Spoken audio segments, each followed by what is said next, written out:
অত্যন্ত গুরুত্বপূর্ণ বক্তব্য পেশ করছেন জামায়াতে কাফিয়ার ছাত্র সাকিব আল হাসান। মঞ্চে আসছেন সাকিব আল হাসান, জামায়াতে কাফিয়া।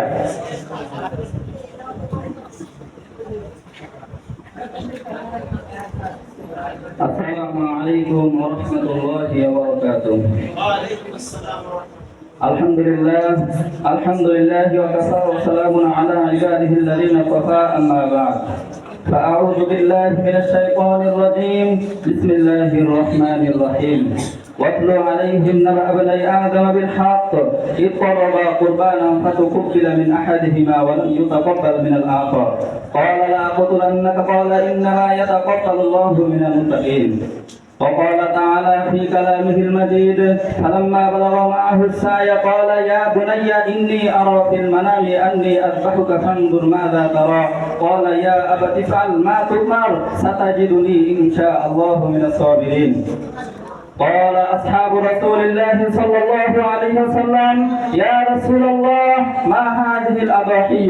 قال رسول الله صلى الله عليه وسلم سنة أبيكم إبراهيم.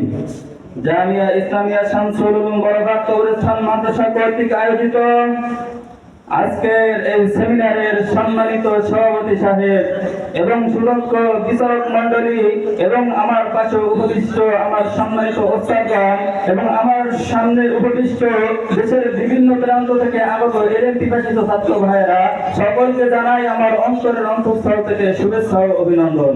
মুহতারাম হাজিরিন, আপনারা সকলে অবগত আছেন যে আজকে আমাকে যে বিষয় বক্তব্য দেওয়া হয়েছে এটা হচ্ছে কুরবানির ইতিহাস। মুহতারাম হাজিরিন, দিন শেষে রাত আসে আর রাতের আধার বেরিয়ে আসে দিনের আলো। এভাবেই কালের চক্রবর্তে হিজরি বর্ষের পরিসমাপ্তির পর বৎসরান্তে আমাদের দ্বার প্রান্তে এসে উপস্থিত হয় কুরবানি। মুহতারাম হাজিরিন, এই কুরবানি সমস্ত মুসলিম জাতির জন্য এক গুরুত্বপূর্ণ ইতিহাস। মুহতারাম হাজিরিন, আমাদের যদি কুরবানির ইতিহাস সম্পর্কে জানতে হয় তাহলে আজ আমাদের জানতে হবে কুরবানি কি। কুরবানি শব্দের অর্থ হলো ত্যাগ, কুরবানি শব্দের অর্থ হলো বিসর্জন, কুরবানি শব্দের অর্থ হলো নিকটবর্তী হওয়া। অর্থাৎ কোন মানুষ যদি আল্লাহ রাব্বুল আলামিনের নিকটবর্তী হতে চায় তাহলে সে কুরবানির মাধ্যমে আল্লাহ রাব্বুল আলামিনের নিকটবর্তী হতে পারে, কুরবানির মাধ্যমে আল্লাহ রাব্বুল আলামিনের সন্তুষ্টি লাভ করতে পারে। মুহতারাম হাজিরিন, আমরা যদি কুরবানির ইতিহাস জানতে চাই তাহলে আমাদের চলে যেতে হবে হযরত আদম আলাইহিস সালামের জামানায়। হযরত আদম আলাইহিস সালামের দুই পুত্র হাবিল এবং কাবিলের মাধ্যমে কুরবানির সূচনা হয়। মুহতারাম হাজিরিন, যার ব্যাখ্যা সহ আল্লাহ রাব্বুল আলামিন বিস্তারিতভাবে কোরআনে কারীমের মধ্যে হাবিল ও কাবিলের ঘটনা বর্ণনা করেছেন। ওয়াতলু আলাইহিম নাবা ইবনি আদম বিল হক ইয করবা কুরবানা ফাতাকুবিলা মিন আহাদিহিমা ওয়া লাম ইউতাকাব্বাল মিনাল আখার ক্বালা লাআকুতুলান্নাকা ক্বালা ইন্নামা ইয়াতাকাব্বালুল্লাহু মিনাল মুত্তাকিন। মুহতারাম হাজিরিন, আপনাদের সম্মুখে আমি যে হাদিসটি পেশ করেছি, ক্বালা আসহাবু রাসূলিল্লাহ সাল্লাল্লাহু আলাইহি ওয়াসাল্লাম, সাহাবায়ে কেরাম নবী করিম সাল্লাল্লাহু আলাইহি ওয়াসাল্লামকে বলতেছে, ইয়া রাসূলুল্লাহ মা হাযিহিল আদাহিয়্যা, হে আল্লাহর রাসূল এই কুরবানি কি?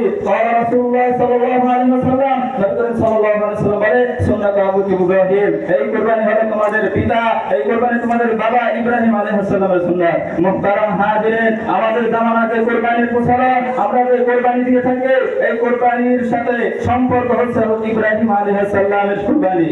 মুহতারাম হাজিরিন, ইব্রাহিম আলাইহিস সালামের বয়স যখন 86 বছর তখন তিনি আল্লাহ রাব্বুল আলামিনের নিকট দোয়া করেন, রব্বি হাবলি মিনাস সালিহিন, হে আমার রব আমাকে একজন নেককার সন্তান দান করেন। আল্লাহ রাব্বুল আলামিন তাকে সুসংবাদ দান করেন, ফাবাশশারনাহু বিগুলামিন হালিম, হে ইব্রাহিম আমি তোমাকে একজন সহনশীল সন্তান দান করলাম।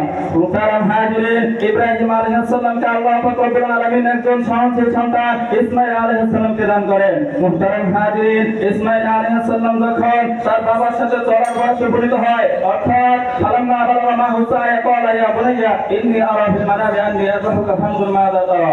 ইব্রাহিম আলাইহিস সালামের সাথে যখন তিনি চলার বয়সে উপনীত হয় তখন ইব্রাহিম আলাইহিস সালামকে স্বপ্ন দেখে তাকে কুরবানি দেওয়ার জন্য বলা হয়। ইব্রাহিম আলাইহিস সালাম তার সন্তানকে বলে, ইয়া আবাতি ইয়া বুনাইয়া ইন্নী আরা ফিল মানামি আন্নী আযবাহুকা ফানজুর মাযা তারা, হে ছেলে আমি স্বপ্ন দেখে আমি তোমাকে কুরবানি করতেছি।